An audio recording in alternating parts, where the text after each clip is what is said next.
just asking questions is the best way to engage kids. Not gotcha questions, but genuine, sincere, interested questions. I found when I do that, for the most part, my kids are interested in having those kind of conversations with me.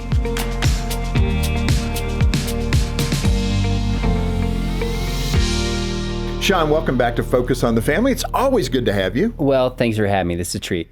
Culture is changing. It feels like. Now, every generation, I mean, you and your dad must have these conversations.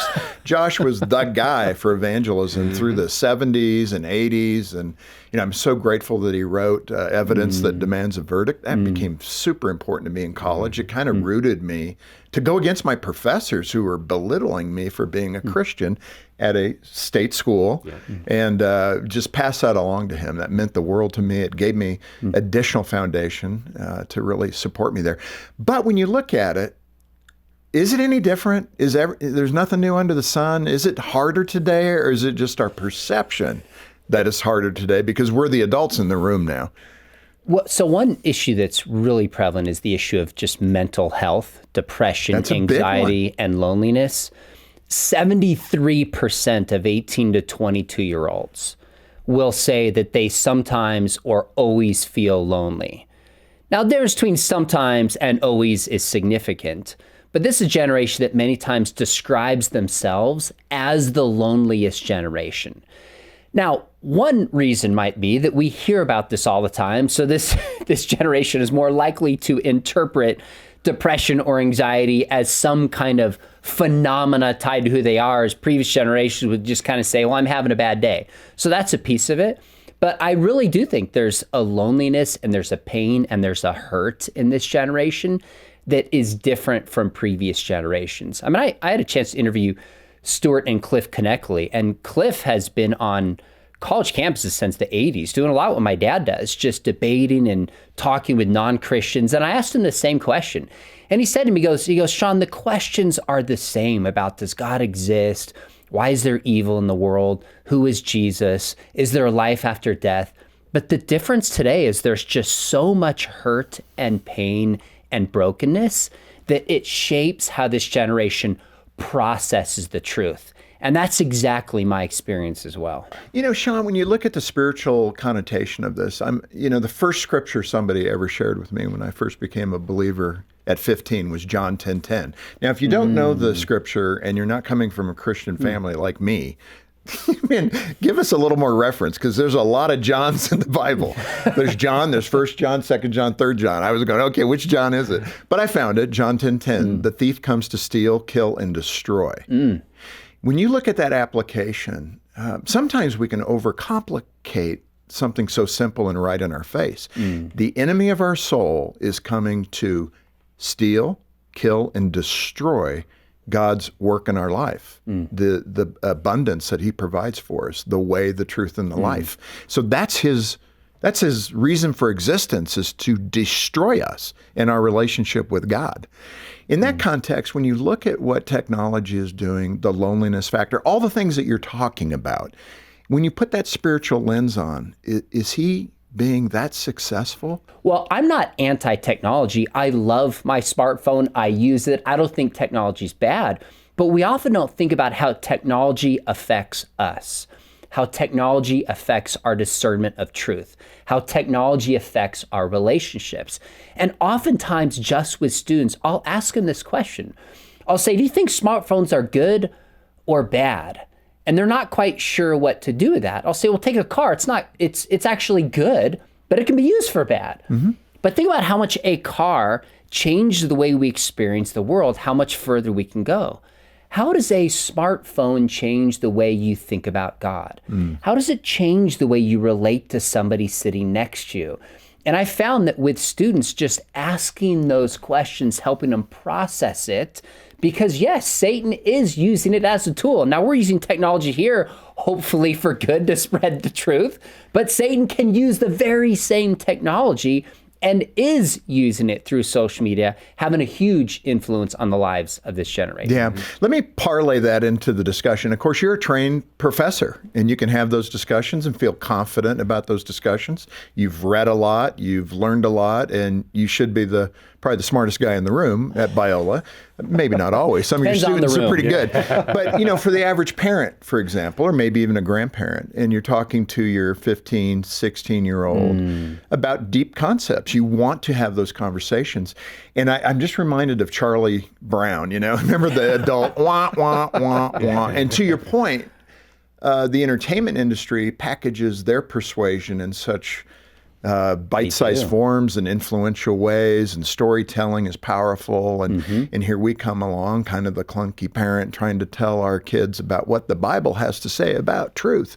And it's probably not as sophisticated or dry or, whatever, however the kids are translating that. How do we become more effective as parents to really bring up issues like cancel culture, what's really true, what's really at stake, think about it this way, without kind of impugning that burgeoning child and their freedom and their independence as a 15, 16-year-old? Does that all make sense? Yeah, Okay. This is an important question. I think the data shows, and this is based on Christian Smith, a sociologist at the University of Notre Dame, that since going back at least to 1972, parents have the most significant influence on the life and beliefs of their kids.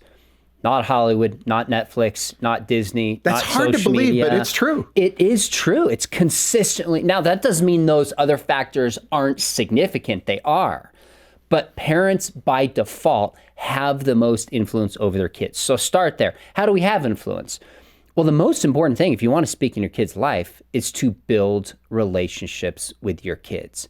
Hands down. Intimate, close, caring relationships. And we could talk about what it takes. You guys do that better than anybody, what it means to build those relationships. But they're not going to listen to you for the most part if you don't have a relationship. The other thing is you got to pick the right time and the right place. So I've learned with my kids, just one example that pops to mind, after sporting events, my son, he's playing basketball at Biola, which is fun. The moment, before we get in the car, he wants to talk about the game. Dad, how'd I do? What'd you think about this play? My daughter does not want to talk about volleyball. She needs time to process it. If we try to talk about it, she's going to get more and more frustrated. So we just learned that our kids have different wirings, different interests. Is it morning? Is it night? Is it when they're in the middle of video games? Probably not. Is it right when they walk home from school? Maybe not. You got to find the right time, and you got to find the right place.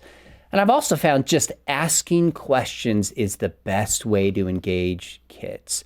Not gotcha questions, but genuine, sincere, interested questions. I found when I do that, for the most part, my kids are interested in having those kind of conversations with me. In that context, again, I don't want parents to miss this, the mechanism of what that is doing. I mean, that is very much what Jesus did with parables. That's right. He would ask a question to the woman at the well, to those ready to stone the woman caught in adultery.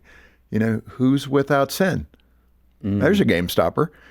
But the point of that, speak to the mechanism of that, because again, we can overcomplicate it. Why is Jesus giving us that example of asking questions, not only of our children, but of everybody around us? What does it do mentally, intellectually, with that person we're asking the question of? In the Gospels and Acts, we have 340 questions that Jesus asked. In Paul's letters, there's 262. There's 3,000 questions roughly in the Bible. The God who made our brains to respond to stories and parables, like you said, also to questions. I mean, a statement doesn't invite reflection. It can create a sense of defensiveness. A question invites conversation. Depending on how you ask, it can also show a level of humility and interest. And it just invites the other person to think and reflect.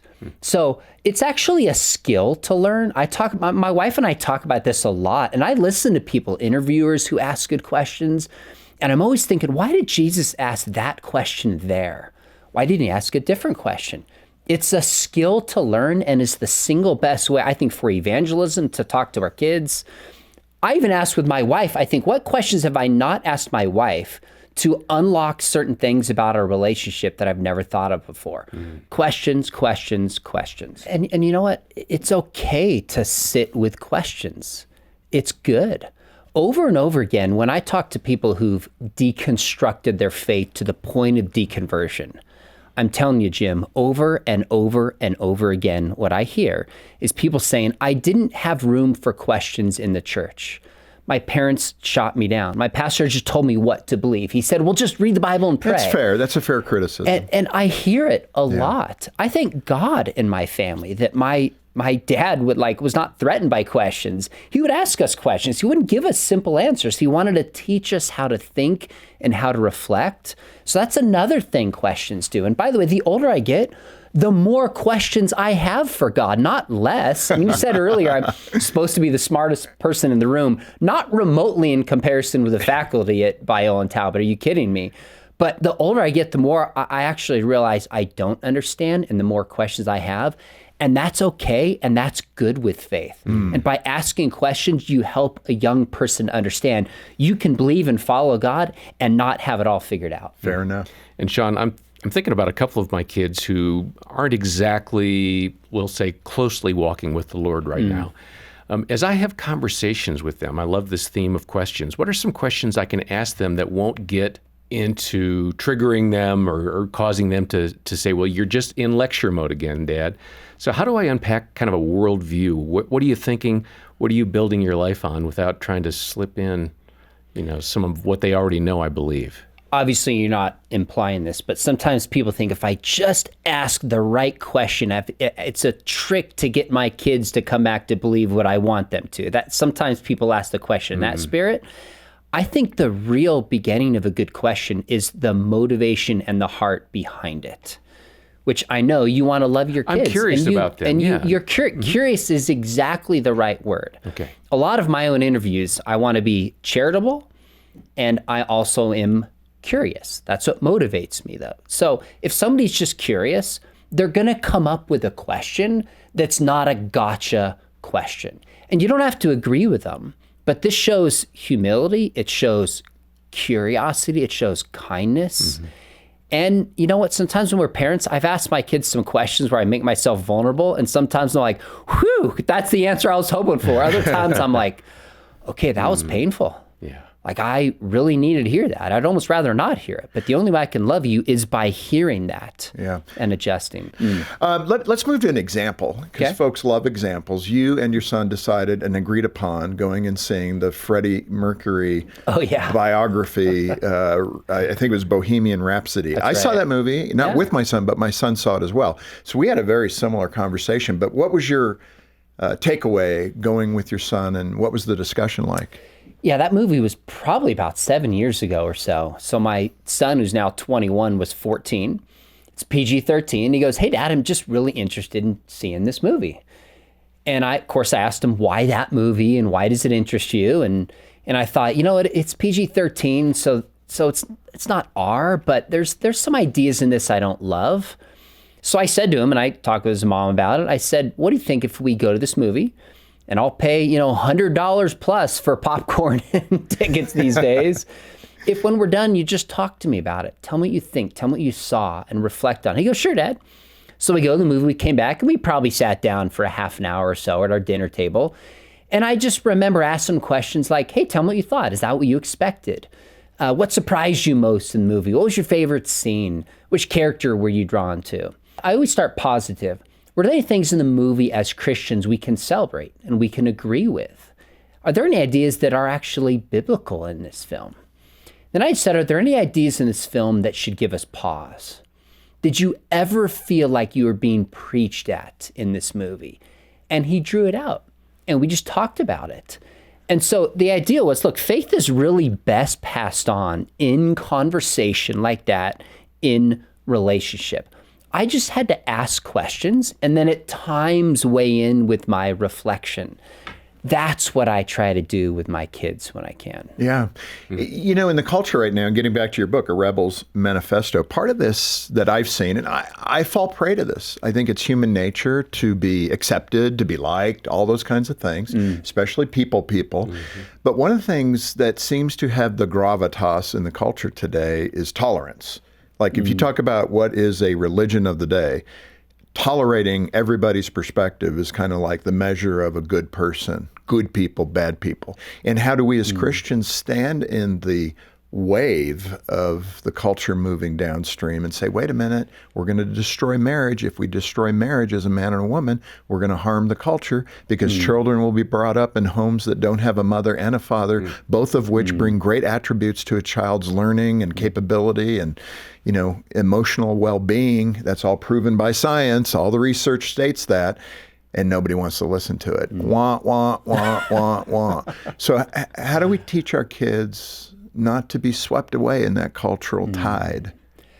So you and I, and probably most of listeners or viewers, watched this cultural shift from the outside. We observed it happening. This generation, especially Gen Z, has grown up within it. They feel it. It's not just an academic experience for them. They feel like, what if I don't use the preferred pronouns? What if I stand firm in this? I'm going to call bigoted and hateful and maybe homophobic. So it's very personal to them in a different fashion.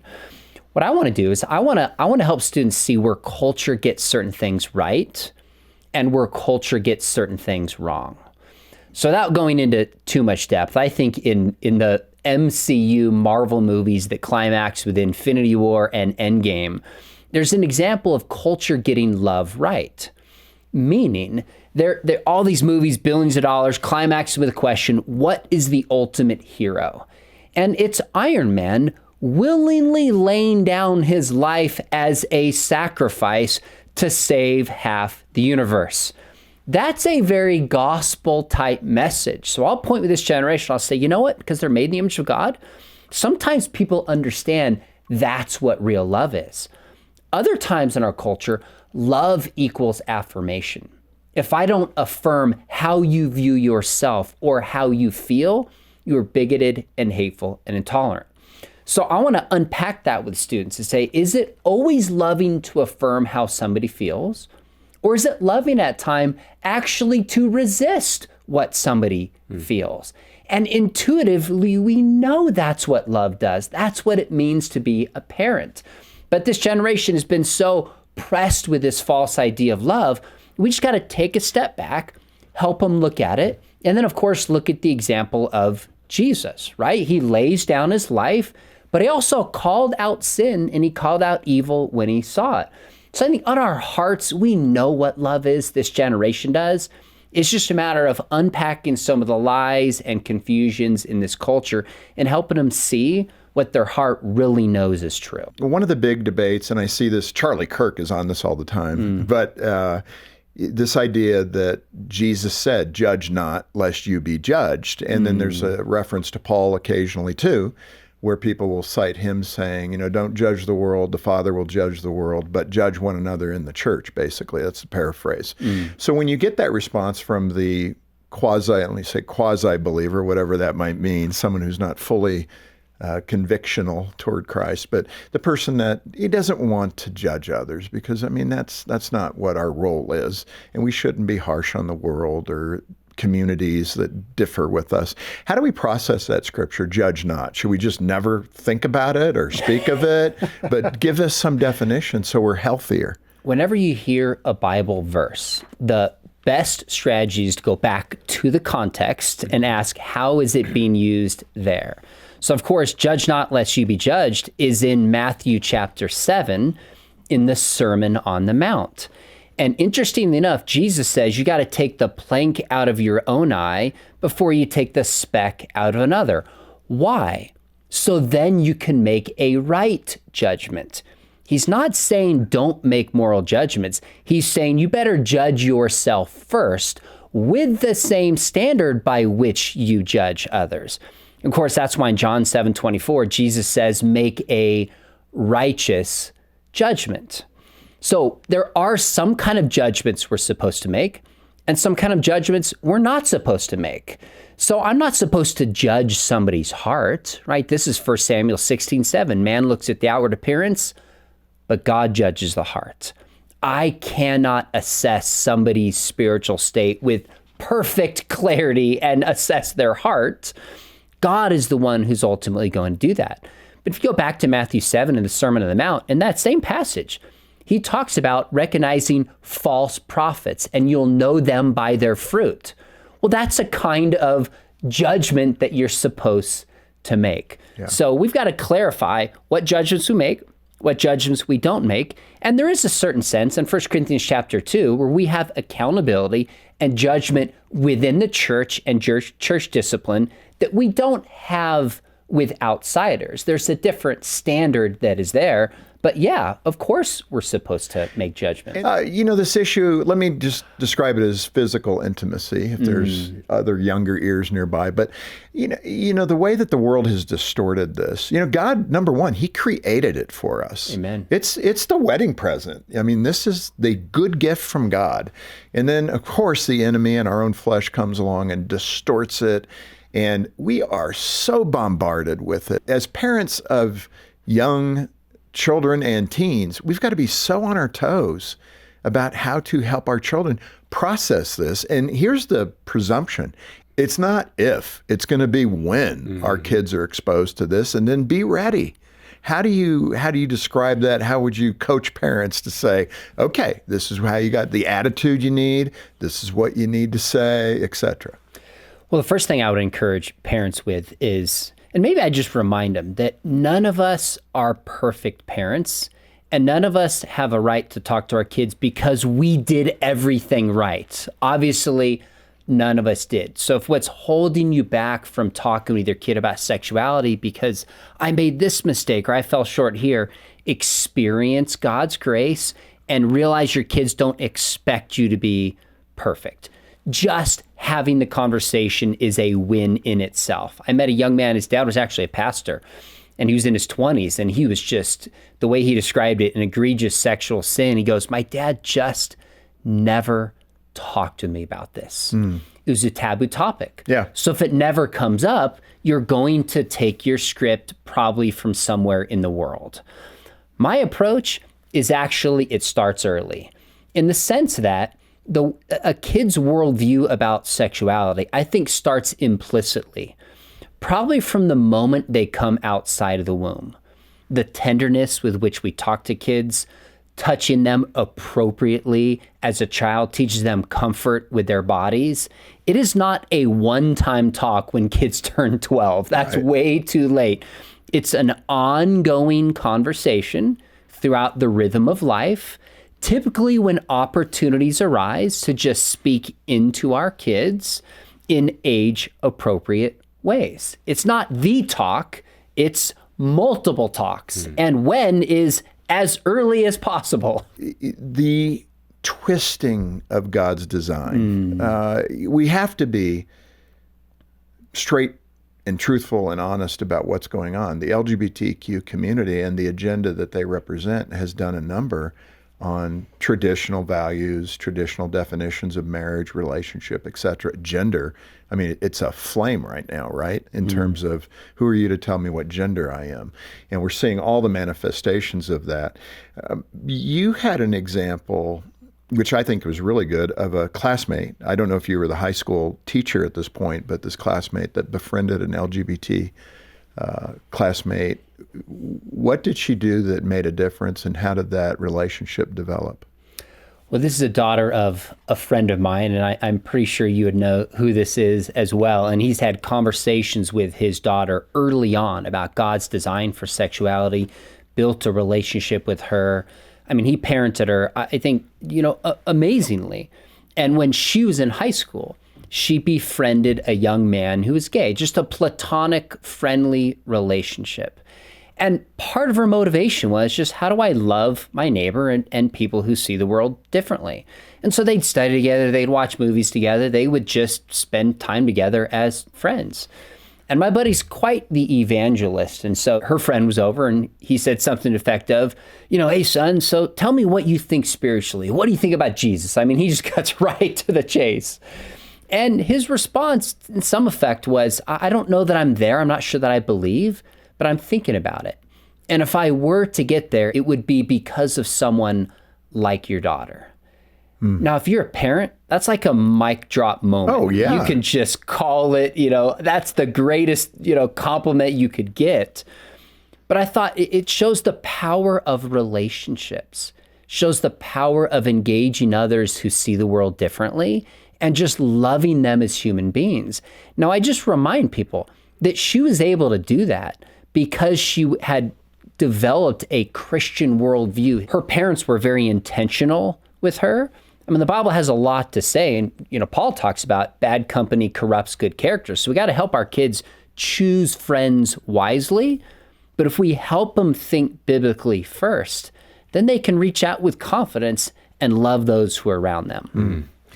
Sean, how do we do that? Because I know somebody's hearing this thinking, well, you're caving on principle. So love has to be key in this conversation, in this friendship. But it doesn't mean that that young lady has given up on truth. So how is she in there? And this is kind of what we talked about last time. How is she in there and not judging, but still staying true to scriptural principles? There's a principle that I put in the book, and I try to help people grasp, is that understanding and listening does not equal affirmation. If I listen to somebody's worldview and I understand, it doesn't mean I agree with them. Doesn't mean I'm affirming that on any issue, not just tied to sexuality. So you can be in relationship with somebody who sees the world differently. In fact, sees it very differently. And that relationship itself doesn't imply that you agree with or necessarily affirm how that person views the world or what they believe. Now, the key is, how do you stand firm with what you believe and not compromise it, but also show grace and kindness and be in relationship with somebody, not just to get them to convert, but because you love them as human beings. That's where the dance is, and that's where it gets tricky. I have a friend of mine, he's an outspoken atheist, and we're talking about writing a book together, Point Counterpoint.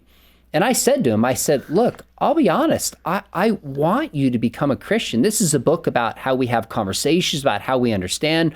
We're going to discuss issues. But I would be totally disingenuous if I didn't say that I hope you become a follower of Jesus someday. Yeah. But I still care about you and I love you, even if you don't, because I think you're just an interesting person made in God's image. Yeah. I think it's possible to keep both in tension, although it's not always easy how to do so. There's wisdom in just understanding where somebody's coming from. Sometimes as Christians, we feel the need to tell people why they're wrong, why we disagree. Like, why start there? Yeah. I mean, take Paul's sermon in Acts chapter 17. He doesn't stand up there and say, Athenian men and women, repent, you're sinners, you're going to hell. He doesn't start there. He starts by saying, I see that you're very religious. What's he doing? Drawing them in. He's drawing them in, and he's building common ground with them. Mm-hmm. He's saying, guess what? You care about religious things. I care about religious things. You're seeking God. In some sense, I'm on a journey with God. And then he cites their poets positively in that presentation. Yeah. So kindness and common ground can go such a long ways towards just having walls go down and real conversation beginning. I'm looking for areas of common ground that we have. So many unbelievers, when entering into conversation with Christians, have the assumptions that we are judgmental. Sadly, many times we are. Have assumptions that we are anti-LGBTQ. Well, I'm not anti-people. I love people, but I affirm a biblical view of sexuality. There are misconceptions many people have. And so sometimes if I just listen and ask questions and try to understand where somebody's coming from, I can gently correct some of those misconceptions. And even like the way you described it, just gentleness and kindness is not what people often expect from Christians. And that's often not how we treat people. Sean, when you were teaching high school, I know you've transferred now to the elite institution of university, but back in high school, you facilitated debate with your students. What was the purpose of doing that? 3 of my students came into me after school, and they said they'd gone to the local public school event where they had 100 students come out and hear about free thinking and atheism and agnosticism. And they were telling me about it. And I said, well, what do you guys want to do about it?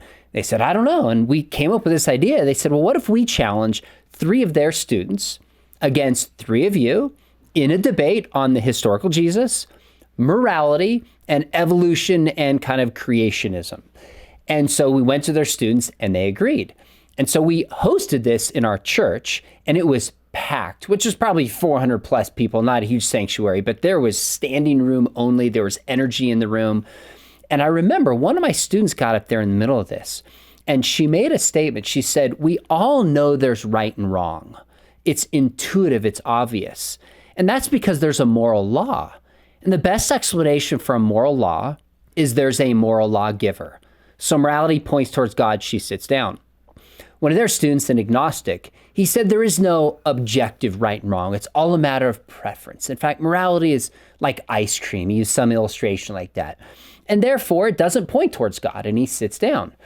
We get to the closing speeches, and in the closing speech of a debate, you're supposed to sum up the points you made and why you think you win. One of their students gets up there, the same student who just said there's no objective morality, it's all a matter of opinion, looks out and realizes he has a mostly Christian audience, and he basically starts preaching. He looks out and just starts calling the audience names. He goes, you know what? You folks are a bunch of bigots. You're homophobic. You're hateful. You're intolerant. Shame on you. Repeats himself and sits down. And I sat there and I thought, are you kidding me? A moment ago, he just said, there's no objective right and wrong, but you immoral bigots have violated every objective moral norm and should have seen differently. He didn't even see it. Why? Because his worldview implied there's no objective morality, no need for God, but he's still made in God's image. And Romans 2 says we have a moral conscience, and he couldn't escape it. That's so good. You also did an atheist encounter. Is that a different illustration where you encourage kids with the atheist encounter? What was that? So this is where I will go to, I've gone to Christian universities, I've gone to conferences, I've done pastors' conferences, Christian schools, you name it, and I will role play an atheist. And students ask questions, or people in the audience ask questions, and I respond as I think an atheist might. You let this thing go 15, 20, sometimes 30, 35 minutes, and people start getting frustrated. You can feel it in the room. And many times people will start calling me names. They'll attack me personally. They'll cut me off. These are the Christians. They'll stand up. They'll shout over me. And then in that case, they really thought I was an atheist. So I take my atheist glasses off and I said, you know what? I'm actually a Christian. And I gave a whole talk about how do we treat people who see the world differently. And it was like silence in the room. So that's more of an exercise to teach Christians. Number one, how do we ask good questions? How do we see ideas and respond, think biblically? But also, what's the way in which we treat people? I mean, communication involves content, but also involves the way we treat people. Do you think where the scripture talks about the clanging cymbal, without love, is this the application of that we can have knowledge, but if we don't wield that knowledge in a way that can be absorbed and learned and built upon by the other person, the atheist or the non-believer, then we do sound like a clanging cymbal. We're not achieving everything that God would want us to achieve. And I think in this day of technology and access to information and Bible studies galore, I mean, we have lots of knowledge, but the maturity of how to wield that knowledge for an outcome is lacking. I do agree with that. I was doing my atheist encounter, which I call it, with 6,000 students at an event in Minnesota, probably 15 years ago. And I set up microphones around the stadium. And at that time, I had my atheist jacket. They knew I was role-playing. I want to come to that next time you do it. It's really interesting, Jim. It's really interesting. And when I turned around to start my atheist encounter, the audience booed me. And one pastor shouted out, "You're going to hell." So I went off script and I said, whoa. Like, here I am invited as a guest who has a different worldview, and you boo me. Do you think Jesus would treat an invited guest this way? He talked about praying for your enemies. I mean, of course not. I said, what about Paul? In the passage you cited, the love passage, 1 Corinthians 13, he talks about if you have not love, you have nothing. You're like a clanging cymbal. And it was silent in that stadium, which I think proves there's a God because junior hires were present, ironically enough. But you're right, communication again, it's the content we want to get across, but it's the medium by which we communicate it. So a clanging cymbal is just, it's annoying. Yes. And it's background that makes you not want to listen. So if our attitude and our character is not gentle and it's not kind, it's going to make people not want to listen to us. The issue of abortion is, a hotly contested issue in the culture today. And, we as believers in a tradition of defending the preborn child, that was something the early church did. And I think in that context, when we're looking at the abortion issue, how do we go about persuasion? I think a couple things help. I think the science is working in our favor. I mean, one of the main reasons a woman will choose to keep her child when she visits a pregnancy resource center is seeing the ultrasound. Yeah. Like, wow, it's a human being that is forming inside of me. So there's debates about when and how you show images of abortion itself. But I think people should see it early to know what we're talking about. Let me insert a stat there just to help the audience, because we do that through Option Ultrasound. We've been doing this for over 20 years, providing ultrasound machines to clinics, et cetera, a lot of other things too. But in that context, 60% of abortion-minded women, so they're going to the clinic to get the abortion, will change their mind when they see the ultrasound of their baby, the fingers, the toes, often sucking the thumb in the womb, raising their hands, moving their limbs. When the woman sees that, 60% of abortion-minded women will say, I can't do this. I've got to have this child. Whew, that's knowing in your heart what is true. The other thing I would say about persuasion is especially on the issue of abortion. And this is true in the church and outside. There's a lot of hurt and regret and a backstory of people that if they came to the conclusion that life begins at conception, they've made a disastrous choice. So especially on this issue, I want to get to the story behind the story, the question behind the question. I mean, there's a proverb that says, the purposes in a man's heart are deep, and a person of wisdom draws it out. This can be guys who have regret taking their girlfriend to get an abortion. So on this topic, approach it with sensitivity and try to find out if there's a backstory driving it.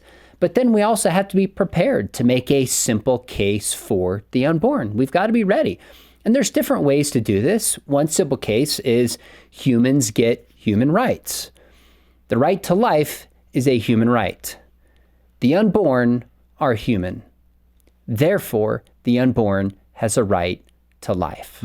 I've memorized that and used that in conversation. And I'll ask people, which one do you disagree with? Do you disagree that humans get the, human rights? Do you disagree that the right to life is a human right? Do you disagree that the unborn is human? And it creates a conversation focused on the facts and the evidence, which points towards, from the moment of conception, a unique, distinct, living human organism is present. At the end here, let's just move to a really serious subject, loneliness and the bullying and suicide that occurs in young people today. 73% of young people ages 18 to 22 report feeling lonely. We talked about that last time briefly, but why is Gen Z one of the loneliest generations? And what's the bottom line? What's happening? Ultimately, loneliness is an extension of broken relationships. We are made by God, you know this, to be in relationship with God and relationship with others. And when we don't have those healthy relationships, some type of counterfeit is going to step in for it. It might be pornography, it might be working hard at good grades or being an exemplary athlete, it might be video games. Something's going to step in to be the root of my identity if we have broken relationships. So this generation, at its core, doesn't have the healthy, consistent relationships it needs to flourish. Now, we've seen some positive shifts since COVID, which is encouraging a little bit with fathers being more engaged, but at root, loneliness stems from broken relationships. look, social media has positive, it also has negative. But when you're staring at a screen somewhere between 5 and 7 and sometimes 10 hours a day, rather than a human being, this is going to affect your psyche. I think Jonathan Haidt has shown pretty demonstratively that social media, unfiltered access to social media, has a negative impact on the loneliness of this generation. But I also think there's a sense where this generation, I don't want this to sound uncharitable, but it's almost cool in some ways to have some kind of like handicap or mental illness within Gen Z. You get praised for it, and you get, and I'm not making light at all of people who really wrestle with this, but there's a sense of like previous generations, better or not, if they struggled and they're hurt, they're just like, suck it up and move on, you're fine. Now, sometimes they did that too much, right? It's like, no, there's actually a problem here. Let's address this. This generation is addressing it, but sometimes maybe too much, maybe overwhelming some of the hurt that's there and saying, you know what, you're going to be okay, you're resilient. So I think there's a number of factors that are at play here, but at root, the solution to it is having the kinds of face-to-face, present relationships God has designed us to have. Well, and the million-dollar question for a parent, an astute parent who's seeing something in their teens, what can they do to help arrest that sense of loneliness and really be there for their teen who is feeling desperately lonely? Well, first off, have boundaries when it comes to technology. I think a positive thing we've seen this year in schools is more and more schools are just getting technology in terms of smartphones out entirely. Now, again, I'm not against smartphones, but you don't have it out. So between classes, what used to happen is kids would just turn, bam, they look at their phone. Now they stop and turn and they look at their neighbor. Now they actually talk more together. So most kids, studies show, and I document in that book, that most teenagers want boundaries when it comes to technology. Now, the debate is going to come what those boundaries are, but if we have reasonable boundaries and we state them and we hold our kids to them consistently, that can help, and most kids are going to respond. The other thing the parent can do is just talk and listen. Go take them to breakfast, take them to coffee and say, I'm concerned. Just tell me what's going on. You seem down. You seem lonely. Be engaged. Yeah, that's the simple solution. But just, it's so sad oftentimes when people, this is a really serious one, but will end up taking their own life. People look back and go, you know what? I should have seen A, B, C, and D. So true. Well, you got to give yourself grace with that. But parents have to be paying attention. Teachers have to be paying attention and just ask about it and lean in and try to address it as you can. Well, really good. Sean McDowell, Rebels Manifesto. What a great resource. And this has been a great couple of days discussing these situations with you and how to help our young people do better and be healthier, etc.